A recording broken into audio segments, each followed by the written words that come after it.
I'm going to explain Information System Security Officer work for Risk Management Framework doing the NIST 100 in minutes. Let's go. Before we get started, I have a program where I walk you through all this stuff. It's got over 8 hours of content. It's got downloadables for some of the documentation you might need to do this job. It's got a free downloadable book. But the best thing about this is for a limited time, I'll do a one-on-one with you. Any kind of questions you have, as long as you have access to this course, I will directly interact with you. If you're interested in this, go ahead and check this thing out. The very first thing you should know about this job is it is GRC. It's governance, risk management, and compliance for the federal government. And even though everybody from NASA to the military, different branches, Army, Air Force, Navy, Marines, even though they do things slightly different, they have different names, different acronyms, they're all describing the same thing, something called the NIST Risk Management Framework process, which is derived from the NIST 837 and the NIST 853. And so, what they do here is they break down the entire process of how you secure a system in these 7 steps that you see here. Let's start off with prepare. In this step, what you're doing as an information system security officer is you're getting ready for the risk management framework. You're going to be contacting all the stakeholders who are going to be working on this system. You're going to gather all the documentation that came before, such as assessments that were done on the system. You might have to pull in engineering documentation, any kind of diagrams. If you have a very green team they're going through this whole thing for the first time, you might have to walk them through the entire risk management framework process of what is to be expected. And that might differ slightly from one organization to another. So you might have to do your homework before you even approach them to figure out, okay, what are all the things that we need before we proceed?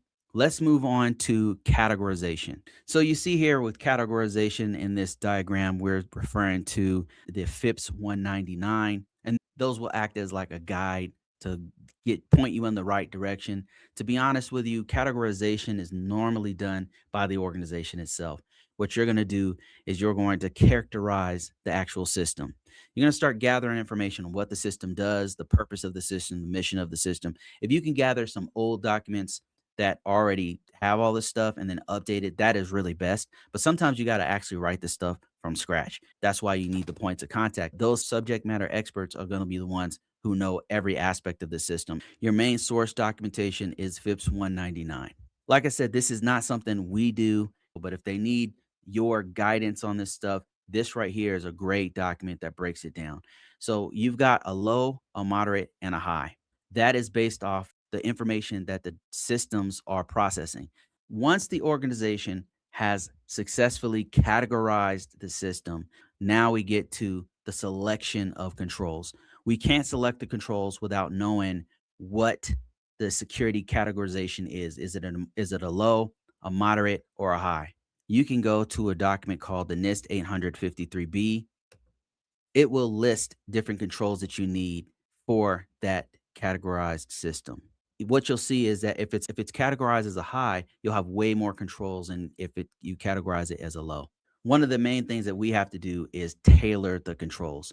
Even though you have this list of 100 different controls, it doesn't mean that you're going to use all of them. Some of them are not applicable. Not applicable would be something like if you had a system that didn't have wireless, and wireless AC-A goes through an encryption of and securing wireless. But if you don't have any wireless, this is not applicable to you.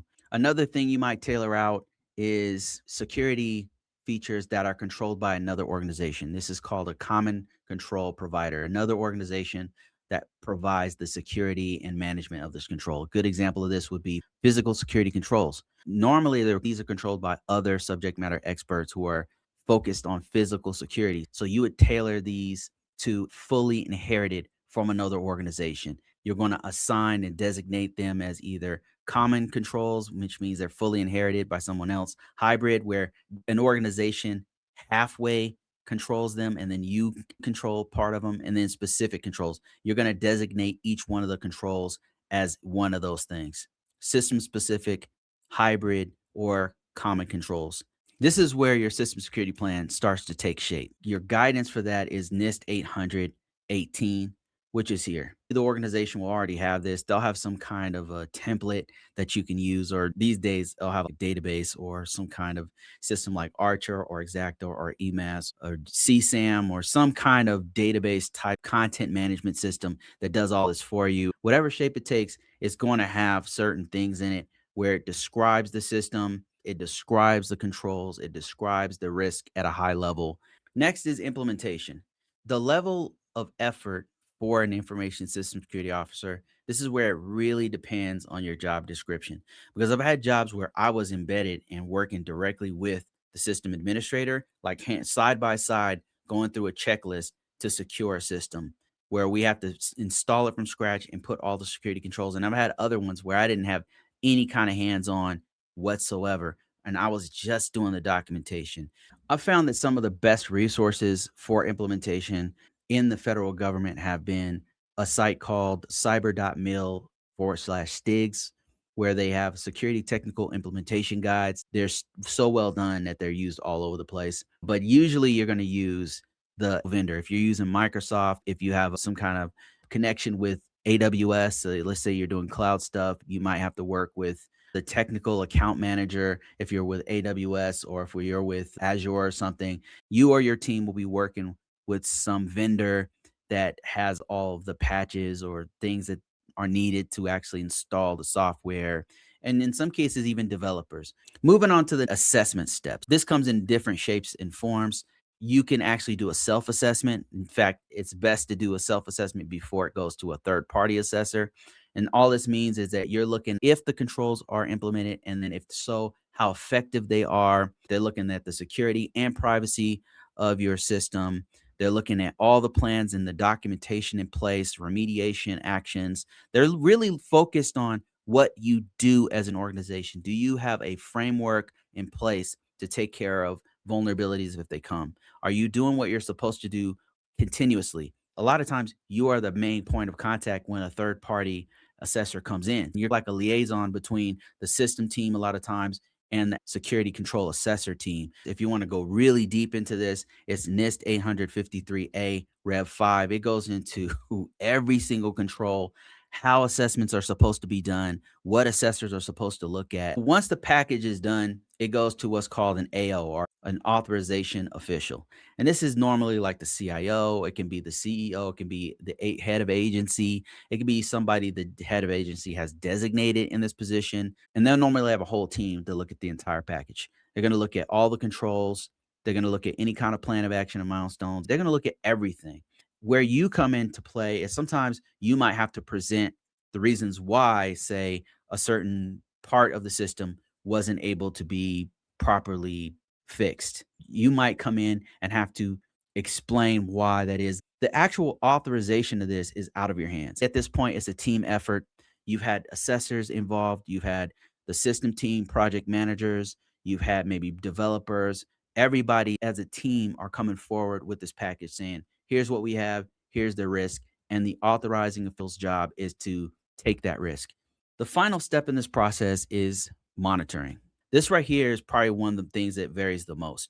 I've had it to where they'll do like scanning might be done every few days. That's part of continuous monitoring. I've been in places where we, the GRC information system security officer people, were the main people who are looking at the vulnerabilities every other day. And we have to prioritize those. And then we will present those to the project team or to the system administrators. I've been at places we weren't a part of that. There was a whole nother team that did that. And we were just a fly on the wall listening to all that. I've been a part of teams where we were part of the incident response, where if there was an incident, it would go through us and then have to be filtered. And that was part of continuous monitoring. I've been a part of teams where we mostly just did documentation. I just showed you a ton of free resources that are authoritative.